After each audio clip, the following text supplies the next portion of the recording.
여호수아 24장인데요. 이제 마지막 장이죠, 여러분.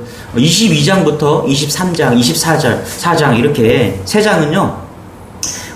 여호수아가 유언으로 삼은 그런 말씀입니다. 유언장이에요. 그래서 22장은 이제 전쟁이 끝나고 요단 동편으로 가는 두 지파 반에게 여호수아가 유언을 남기죠. 강 건너가는 그들에게 이제 유언을 남기고요. 23장은 지도자들에게 유언을 남기는 장입니다. 그리고 오늘 24장은 누구에게 남기냐면 백성들에게 유언을 하는 그런 말씀입니다. 자, 그러면서 오늘 24장을 읽어보면은 무슨 내용이라냐면 뭐 다른 얘기 안 해요. 과거를 돌아보는 거예요. 역사를 돌아보는 거예요.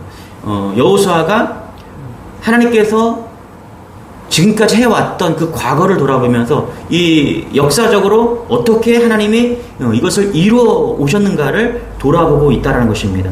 자, 여기까지 어떻게 인도하시는가, 그거 축복이 어디서부터 시작되었는가, 그것을 살펴보고 있는 것이죠. 자, 우리 1절 같이 한번 읽어볼게요. 시작. 여호수아가 이스라엘 모든 지파를 세겜에 모으고 이스라엘 장로들과 그들의 수령들과 재판장들과 관리들을 부르매 그들이 하나님 앞에 나와 선지라. 아멘. 여기 보면은 지역적으로 세겜이라는 곳이 나오죠. 세겜. 그리고 하나님 앞에 나와, 하나님 앞이라는 것이 나옵니다.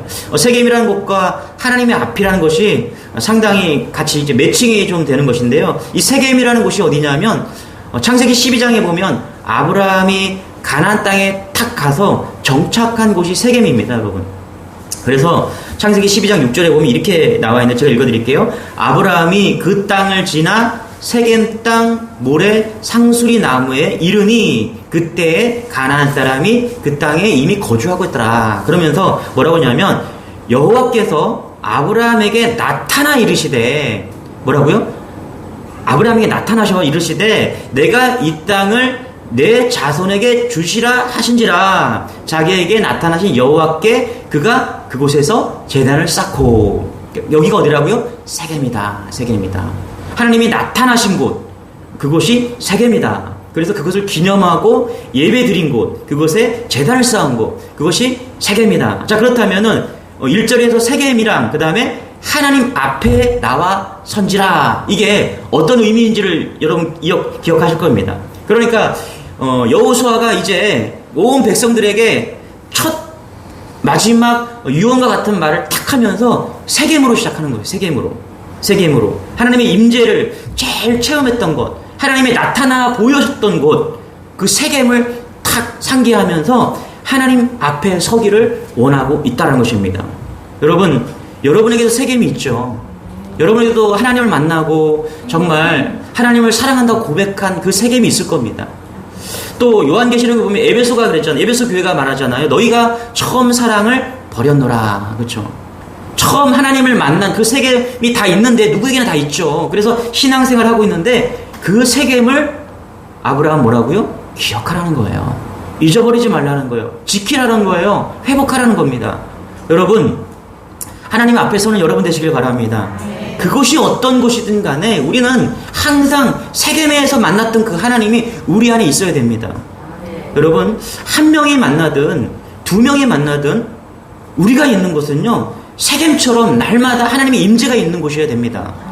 저는요, 제가 성도들을 만나면 기분 좋은 게 뭔지 아십니까? 제가 세상 사람들과 성도들을 만나고 또 예수 믿는 사람을 만나면 반드시 다른 게 있습니다. 그것이 뭐냐면 예수 믿는 사람들을 만나면 거기에 은혜가 있다는 거예요. 하나님의 임재가 있다는 거예요. 얼마나 좋은지 몰라요.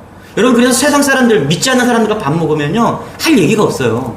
그러나 예수 믿는 사람들과 만나서 밥을 먹으면 얼마나 기분 좋은 대화가 되고 얼마나 밥이 맛있는지 몰라요. 그래서 막 살찌잖아요.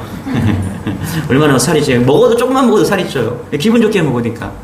제가 수요일날 이제 밑자 모임을 하고 목요일날 밑자 모임을 하면서 하나님께서 무엇이 이렇게 기쁜가, 제게 주신 기쁨이 있거든요. 그게 뭔가 하면은 다른 게 아니에요.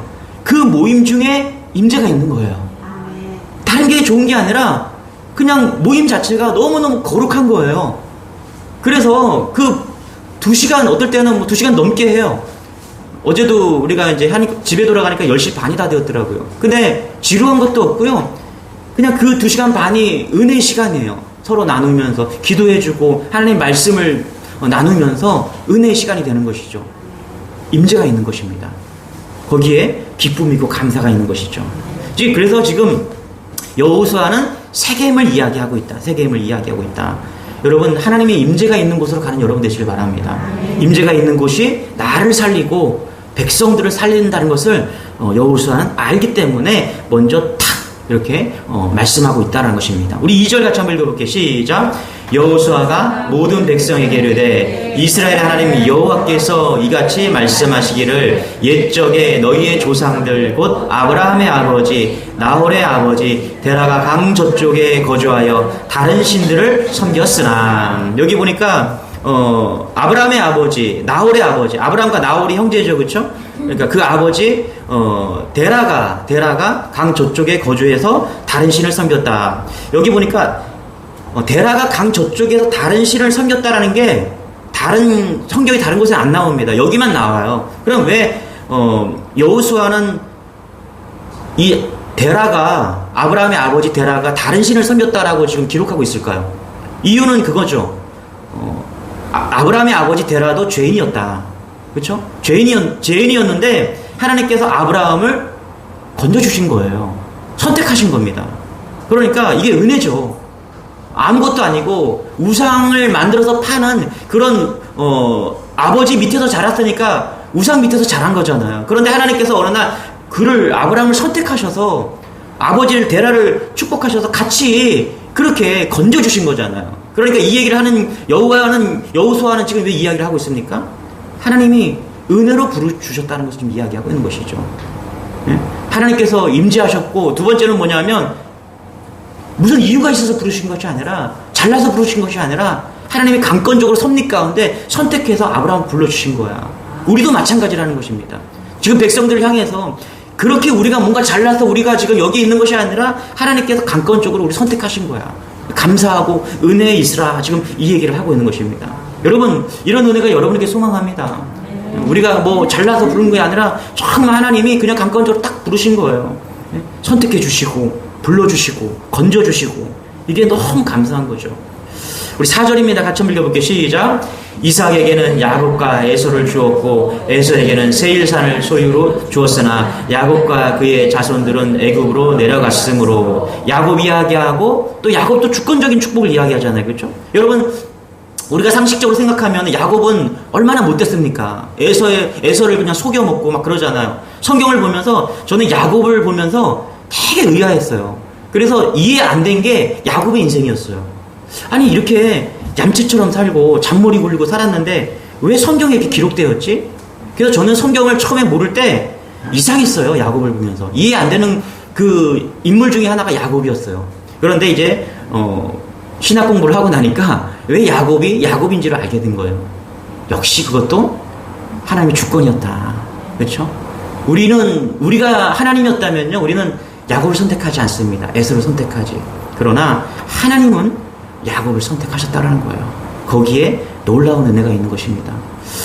또 이야기합니다. 5절 같이요. 시작. 내가 모세와 아론을 보내었고 또 애굽에 재앙을 내렸나니 곧 내가 그들 가운데 행한 것과 같고 그 후에 너희를 인도하여 내었노라. 뭐 아브라함 이야기하고 야곱 이야기하고 모세 이야기하고. 여러분, 신앙생활 10년 한 사람들은요, 이게 지겨울 거예요. 아브라함 다 알아요. 야곱도 다 알아요. 모세도 다 알아요. 근데 여호수아가 또 이야기하고 있는 거예요.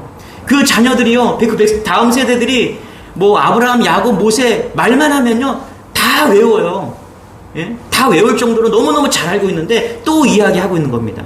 무슨 이야기입니까, 여러분? 계속해서 이것은 하나님 이야기하고 있는 것입니다. 아브라함 이야기하지만 아브라함 이야기는요 하나님 이야기인 것이죠. 야곱 이야기 하고 있지만 야곱 이야기를 하고 있는 것이 아니라 하나님 이야기하고 있는 거예요.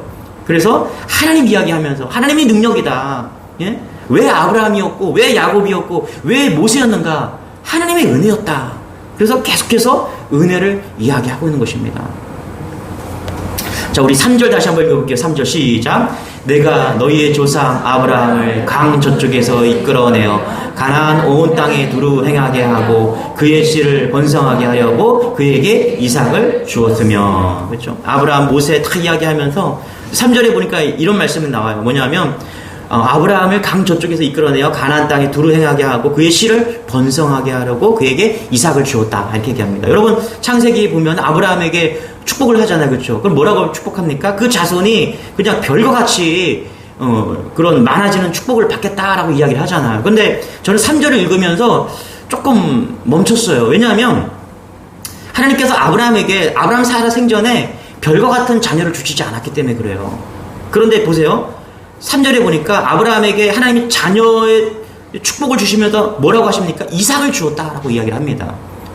아브라함은 별과 같은 자녀를 보지 못하고 딱 한 사람을 봤어요. 누구요? 이삭만을 보았다라는 거예요. 여러분, 그 이삭을 통해서 어마어마한 자손들을 번성케 하셨죠. 여러분, 지금 세계에 아브라함의 자손이라고 말하는 사람들이요, 세계 인구의 3분의 1 정도가 다 아브라함의 자손이라고 생각합니다. 우리도 마찬가지예요. 우리도 족보도 없는 우리도 이방인 우리, 접붙인 우리까지도 아브라함의 자손이라고 우리도 이렇게 말하는 것입니다. 그렇다면 우리가 여기서 기대할 수가 있는 거예요. 비록 아브라함은 별과 같이 많은 자손을 보지 못했지만 이삭 딱 한 명을 통해서 우리는 그 역사를 보게 되는 것이죠. 여러분, 그래서 우리 이렇게 메시지를 받을 수가 있는 거예요. 뭐냐면 우리에게 하나님이 하나의 무언가를 주셨다. 하나의 소망을 주셨다. 여러분, 그거는 별과 같은 놀라운 축복이 이루어질 걸 믿으시기 바랍니다. 예. 이거 그거예요. 비록 아브라함은 이삭 한 명밖에 얻은 것 없지만 이제 하나님의 약속은 그 이후에 별과 같이 많은 축복으로 이루어졌다라는 거예요. 그래서 여러분, 지금 하나님이 뭐 나에게 축복을 주시고 내가 예수 믿기만 하면 하나님 나의 길을 인도하시고 막 그러는데 내게 없어요. 눈 씻고 봐도 없는 것 같아요. 하나 있다? 여러분, 그 하나가 별과 같이 많은 축복의 비전이 되기를 소망합니다. 저는 그래서 꿈을 꿉니다. 제가 말씀을 준비하면서 그런 꿈을 꾸는 거예요. 우리 교회에 요즘에 은혜 받는 한 집사님이 계시거든요. 믿음이 자라가는 게 이렇게 보여요. 이렇게 보이면 막 믿음이 자라가요. 기도합니다. 예수 믿지 않았던 그분이 그냥 흐릿흐릿한 그 믿음이 막 자라가서 그게 이삭처럼 되기를 소망합니다. 우리 주일학교의 아이들이 한 영혼이 예수 믿고 나서 제가 민호를 위해서 좀 기도해요. 왜냐하면 그 아이가 이제 예수 믿지 않는 그런 가정에서 왔잖아요. 저 아이가 믿음이 자라서 그것이 이삭이 되기를 소망합니다. 그가 보게 되는 거예요. 몇 년 지나니까 아이가 사도신경을 고백하고 하나님을 이야기하고 막 그런 걸 보면서 우리는 그 아이를 이삭처럼 보는 겁니다. 그 아이가 만약 이삭처럼 자란다면 그걸 소망이 되어서 그걸 보는 모든 그 곁에 있는 모든 아이들이 이삭처럼 보면서 소망을 품을 거 아니겠습니까? 한 가지만 있어도 소망이 될 수 있다는 것입니다. 여러분, 너무 낭망하지 마십시오.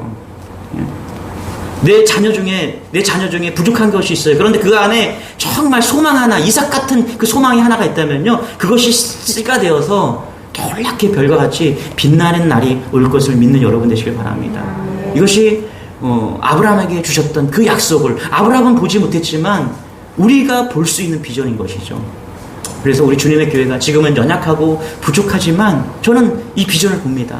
하나님, 여기에서 이삭과 같은 비전을 보게 하여 주옵소서. 하나만 있어도 놀랍게 역사할 줄 믿습니다. 이 비전이 우리에게 있기를 소망합니다. 우리 5절입니다. 같이 한번 읽어볼게요. 5절 시작.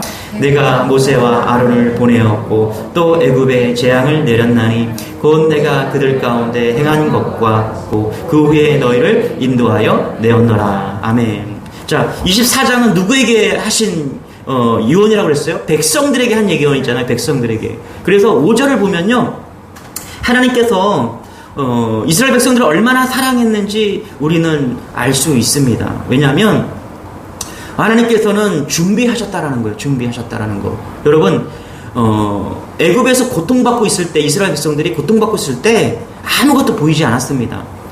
이 눈에 아무 증거도 보이지 않았어요. 그런데 하나님은요, 그때 모세를 준비하고 계셨습니다. 고통 가운데 있을 때 하나님은 여호수아를 준비하고 있었다는 거예요. 여러분, 이걸 믿는 여러분 되시길 바랍니다. 여러분이 아무리 고통 가운데 있어도요, 하나님 의지하면요, 하나님은 반드시 준비하십니다. 여러분 보세요. 여기 5절에 보니까 뭐라 그래요? 내가 모세와 아론을 보내었다라고 이야기합니다. 보내었다. 이 보내었다가 탁 걸리는 거예요. 하나님께서 왜 보냈습니까? 여러분, 하나님께서 모세와 아론을 왜 보냈어요? 이스라엘 백성들을 위해서 보낸 겁니다. 여러분, 우리가 잘못 생각하면요, 모세가 대단한 사람 같잖아요. 아니라는 거예요. 하나님은요, 이스라엘 백성들을 사랑해서 모세를 보냈다라는 거예요. 하나님께서 이스라엘 백성들을 사랑해서 아론을 보냈다라는 거예요. 모세를 위해서 보낸 게 아니라니까요. 이스라엘 백성들을 사랑해서 여호수아를 준비시킨 거예요. 여러분, 하나님을 신뢰하면요, 우리를 위해서 모세와 여호수아를 하나님 준비하십니다.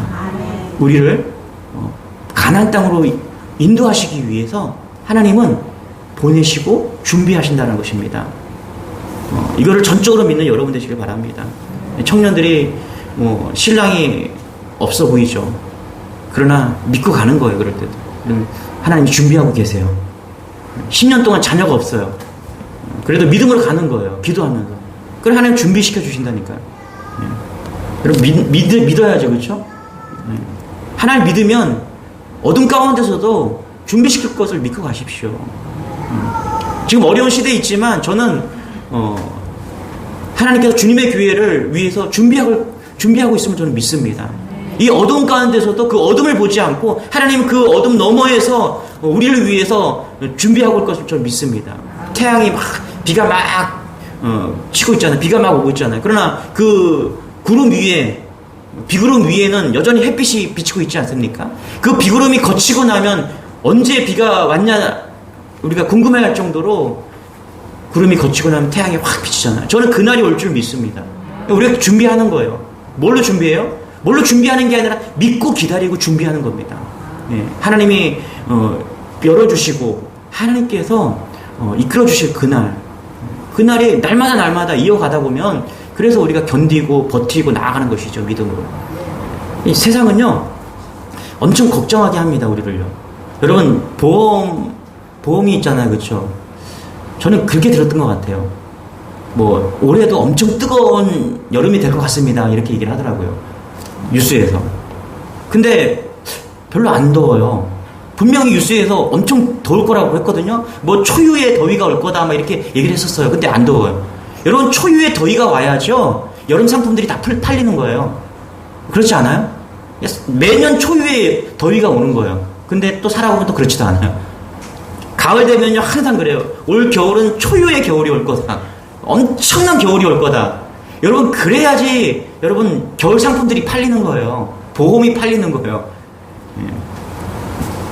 그 보험 하시는 이제 전도하려고 제가 접근해서 같이 이제 만나고 교제하고 있는 분인데, 보험이 코로나 시간에 엄청나게 팔렸대요. 보험이. 그래서 코로나 기간 동안 매출이 막 쫙 신장했다고 하더라고요. 그런데 코로나가 지금 딱 끝나고 여행이 이제 풀렸잖아요. 그러면서 지금 보험 업계가 상당히 어려움을 겪고 있다라고 이야기를 하더라고요. 왜 그래요? 보험에 쓸 돈을 다 여행으로 지금 지출하고 있다는 거예요. 여러분, 우리의 영혼은 주님 향하길 바랍니다. 그게 보험이에요. 그거보다 더 큰 보험이 없는 거예요, 여러분. 하나님이 그럴 때 지켜주시고 열어주시는 겁니다. 여러분 보세요. 애굽에서 건져주시고요. 홍해를 갈라주셨어요. 그리고 광야를 지나셨어요. 요단강을 건너게 하셨고요. 여리고성을 무너뜨리셨어요. 결국엔 가나안 땅까지 입성하셨어요. 여러분, 이것은요 이스라엘 백성이 한 게 아니라는 거예요. 하나님이 하셨다라는 것을 지금 이야기하고 있는 거예요. 모세부터 여호수아에 이르기까지 지금 무슨 얘기하고 있는 거예요? 이게 모든 것은 하나님이 계획하시고 하나님이 하셨다라고 지금 이야기하고 있는 것입니다. 그래서 지금 역사를 쭉 이야기하고 있는 거예요. 봐라, 모세가 무엇을 했는지. 이건 모세가 한 일이 아니다. 여호수아가 얼마나 전쟁을 많이 했는지 봐라. 이거는 여호수아가 한 게 아니야. 여리고성을 무찌르지 않았냐, 요단을 건너지 않았냐, 이건 다 하나님이 하신 거야 라고 지금 역사를 쭉 이야기하면서 이야기하고 있다는 것입니다. 여러분, 이런 간증이 여러분에게 소망합니다. 돌아봤는데, 주님의 교회를 돌아봤는데 이거는 정말 하나님이 하셨지 내가 한 게 아니야, 우리가 한 게 아니야. 여러분의 가정을 볼 때 돌아보니까 정말 이건 하나님이 하셨기 때문에 우리 자녀를 지켜주시고 우리 손녀들을 지켜주셔서 하나님이 여전히 우리 가정에 개입하고 계시구나. 이게 은혜인 거죠, 이거를. 이게 히스토리컬이 아닙니까, 여러분? 히스토리컬 패밀리가 돼야죠. 그렇죠? 역사적인 패밀리. 그 역사는 하나님께 매여 있는 역사인 거죠. 히스토리컬 처치. 우리 주님의 교회가 그런 교회가 되기를 원합니다. 내가 이끌어가는 그런 역사가 아니라 하나님의 은혜가 이끌어가는 교회. 지금 여호수아를 통해서 그걸 보게 하시는 겁니다. 이스라엘 백성들에게. 우리 주님의 교회가 하루도 한시도 우리가 이끌어가는 것이 아니라 주님이 이끌어가는 그런 교회가 되기를 소망합니다. 아멘. 우리 8절입니다. 같이요. 시작. 내가 또 너희를 인도하여 요단 저쪽에 거주하는 아모리 족속의 땅으로 들어가게 하매 그들이 너희와 싸우기로 내가 그들을 너희 손에 넘겨주매 너희가 그 땅을 점령하였고 나는 그들을 너희 앞에서 멸절시켰으며. 아멘. 아모리 족속 여기 나오는데 아모리 족속. 여러분 그냥 우리는 아모리 족속을 이렇게 읽었는데요. 이 아모리 족속은요. 싸움꾼입니다. 싸움꾼. 싸움을 진짜 잘하는 사람들이에요. 여러분 진짜 운동을 잘하는 사람들 있잖아요. 뭐 우리가 이렇게 할 때 말근육 이렇게 얘기하잖아요. 말근육을 가진 사람들이 있어요. 운동을 또 잘 배운 사람들. 특히 이제 체육학과를 나오고 이렇게 같이 100m를 뛰고 하잖아요. 배운 게 틀립니다, 여러분. 우리는 아무리 열심히 뛰어도요. 14초를 잘 안 넘어요. 근데 이 친구들은 제대로 배웠기 때문에 막 12초까지 막 뜁니다. 그러니까 달리는 게 틀려요. 그러니까 제대로 배운 사람들은 그래요. 그래서 절대 이길 수가 없습니다, 여러분. 수단과 방법을 다 써도요, 못 이겨요. 무슨 말씀인지 이해되시죠? 아마 여러분 중에 운동하시는 분들이 있을 거예요. 뭔가 운동을 배워보시거나 이런 분들이 있을 거예요. 뭐, 골프를 쳐보거나. 그러면 골프를, 정말 제대로 배운 그런 분들이 있어요. 저는 이제 목사님을 따라서 이렇게 목사님들 한 2번 제가 가서 섬기면서 이제 갔는데, 목사님들이 골프를 못 쳐요. 제가 볼 때. 그런데 이제 저희 가족 중에 운동선수가 있거든요. 근데 이분은 골프를 배운 거예요, 진짜로. 탁 치면요, 진짜 잘 칩니다. 근데 목사님들 치는 거 보니까 그냥 어깨너머로 그냥 정신건강을 위해서 치시는 거예요. 진짜 배운 사람들을 못 이겨요. 마찬가지예요. 탁구도 마찬가지 아닙니까? 그렇죠? 우리 뭐 지난번에 탁구 한번 치러 가려고 했었는데 탁구도 제대로 배운 사람들은요 그냥 어깨너머로 배운 사람들이 못 이깁니다. 아마 치는 것도 틀려요. 못 이겨요. 지금 아말렉 족속은요 이런 거예요. 이 사람들은 전쟁에 대해서는 확실하게 배운 사람들이에요. 아모리 족속 딱 그러면요 정말 능한, 전쟁은 정말 잘하는 족속이야. 근데 놀라운 건 뭐냐면 하나님이 그 아모리 족속, 전쟁으로 소문난 그 아모리 족속을 향해서 들어가게 하셨다는 거예요. 이 놀라운 거예요. 왜 그렇게 하셨습니까? 하나님께서 그 땅을 주시겠다는 거예요. 여러분 하나님이 이런 하나님이세요. 들어가게 하시고요, 넘겨주셨고요, 점령하게 하셨고, 멸절시켜 주셨다. 이게 8절이에요. 이게 8절. 여러분 계속해서 하나님께서 그 히스토리컬 말씀하시면서 그 아모리 족속, 그러니까 이스라엘 백성에게 아모리 족속하면은 여러분 우리가 일본 사람들 그러면 6.25 전쟁을 겪었거나 그 일제 치하에 있었던 분들은 일본 사람들 그러면 그냥 이가 부득부득 갈리잖아요. 그런 것처럼 아모리 족속 딱 그러면 이스라엘 백성들은 그 전쟁에 능한 그들 딱, 그런데 하나님께서 거기를 들어가게 하신 거예요. 거기서 들어가게 하시고 넘겨주셨고 점령하게 하셨고 멸절시켰다. 하나님이요 다 하신 거예요. 처음부터 끝까지 다 하신 거예요. 누가 하셨다고요? 하나님께서 그렇게 하셨다는 거예요. 인간적으로 생각하면은 질 수 없는, 이길 수 없는 아모리 족속인데 하나님께서 그렇게 하셨다는 거예요. 그래서 여러분 지금까지 보면요, 뭐 여호수아가 했다, 장로들이 했다, 리더가 했다, 백성이 했다, 그런 거 하나도 안 나요. 누가 했다면 하나님께서 하셨다. 그래서 계속해서 8절까지 뭐냐면 하나님의 은혜가 위에서 이루어졌다 이렇게 말하는 겁니다. 그래서 여러분 뒤돌아보면 하나님의 은혜밖에 없습니다. 이게 가장 큰 복입니다, 여러분. 정말 하나님밖에 은혜밖에 없습니다. 이게 가장 큰 복이다. 여러분, 여러분의 삶에 이런 고백이기를 소망합니다. 우리 가정에 하나님의 은혜밖에 없습니다. 하나님의 은혜가 은혜입니다.